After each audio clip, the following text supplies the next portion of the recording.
Kalau masuk kuliah tuh kayak kayak sebatas mimpi gitu loh, anak dari keluarga desa yang bukan dari background pendidikan, terus mau memutuskan untuk kuliah tuh kayak sebuah kemustahilan gitu. Tapi dari situ aku percaya bahwa setiap orang tuh punya keterbatasan ekonomi itu paling utama, tapi aku yakin kalau aku mau dan aku mampu itu pasti ada jalannya dari Tuhan gitu.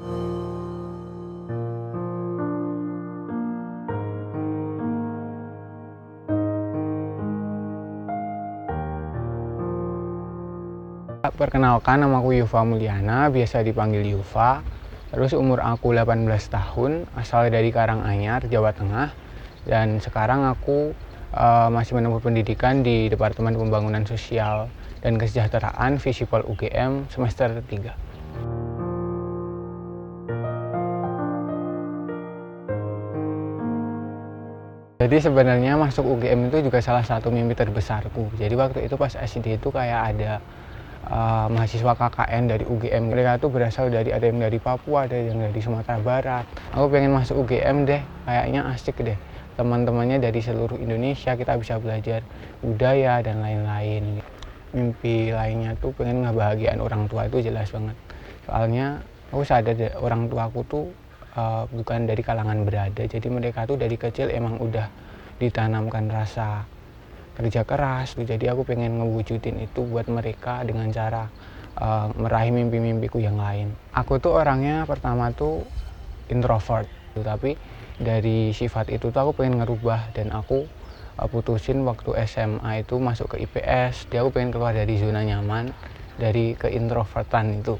Kalau aku tuh belajarnya lebih ke diri aku sendiri. Kalau aku ada niat pasti aku langsung belajar gitu. Dinilai orang tuh ranking sama nilai itu dianggap lebih bergengsi gitu, tapi aku lebih nempatin pemahaman sama penerapan ilmu yang didapat itu lebih utama. Kadang kuliah tuh kayak capek banget, kadang sehari itu bisa kayak full gitu kan, terus besok itu harus mulai lagi. Jadi aku kayak ngerasa capek banget. Tapi kalau aku ingat gimana perjuangan orang tuaku, perjuangan mereka tuh lebih berat daripada aku. Jadi aku harus terus berjuang buat bisa meraih semua mimpi-mimpiku dan bisa ngebahagiain mereka.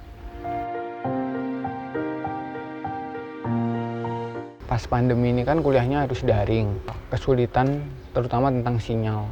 Soalnya di sini itu kan pegunungan, jadi kalau sinyal tuh emang agak sulit dan kadang suka menghambat. Pas kelas 12 semester 1 tuh kayak teman-temanku sekelas itu udah banyak yang ikut bimbel konvensional, dan dari sekolah ke bimbel itu sekitar 9 kiloan. Jadi dari sini ke sekolah itu 17 kilo, masih ditambah lagi dari sekolah ke bimbelnya itu 9 kilo, jadi sekitar 26 kilo.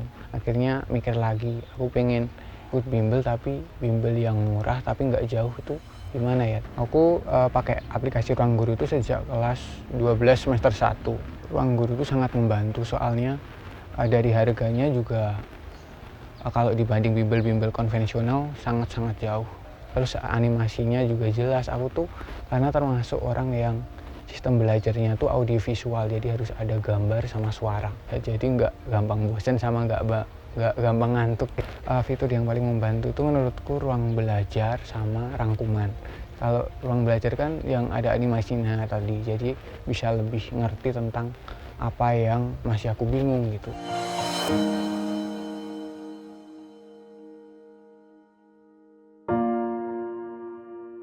Pengen banget bisa ngebantu banyak orang, terutama orang-orang yang memiliki keterbatasan, baik itu keterbatasan ekonomi ataupun keterbatasan kayak fisik gitu.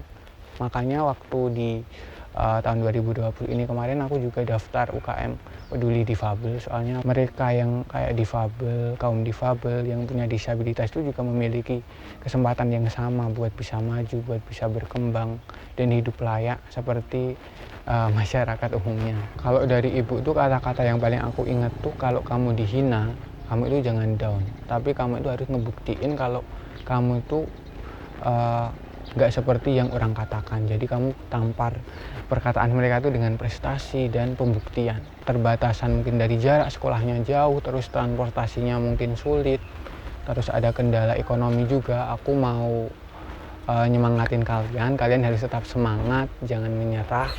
Walaupun ada keterbatasan, tapi keterbatasan itu dibuat bikin kita tambah semangat. Keterbatasan itu bisa menjadi sebuah kelebihan bagi kita. Kata-kata yang paling aku ingat tuh dari Nelson Mandela. Pendidikan itu adalah senjata paling ampuh untuk merubah dunia. Jadi dari situ tuh kalau aku ada rasa putus asa dalam menempuh pendidikan, aku langsung ingat kata-kata itu. Senjata terbesar. Jadi dengan pendidikan itu kita bisa merubah segalanya.